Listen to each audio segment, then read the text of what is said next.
पंचदेवता एकाठी पूजा पाउथवार आ कोठी विरल। यह भारतवर्ष अन्यतम क्षेत्र। मो ना रमाकांत पंडा।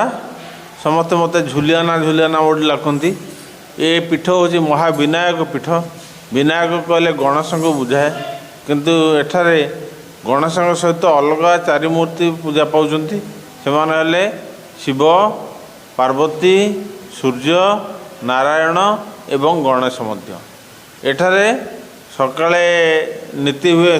भोर 4टार मंदिर खोल जाए एवं सकाळे खेचुड़ी दीप हुए। 12टा बेलू मध्याह्न नीति हुए और राति बेलू अन्न डालमा पूजा करा जाए। एठारे मुख्य पर्व होची आमर शिवरात्रि, महाशिवरात्रि एवं गणेश चतुर्थी।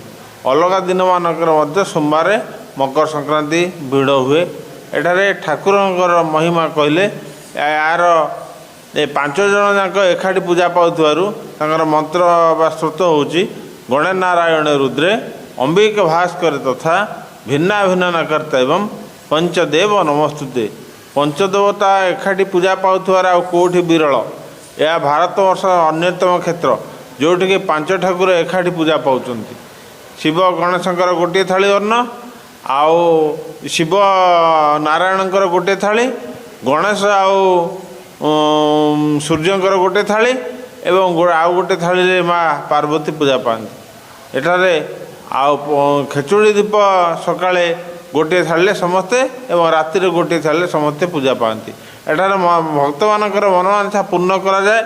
प्रत्येक भक्तर विश्वास अच्छी जे महाविनायक पीठरे आम रुद्राभिषेक कले बा गुआ बसैले आमर मनस्कामना पूर्ण होती। से लगी एटे प्रबल भिड़ हुए। अन्य दिन भिड़ सेमती रही है।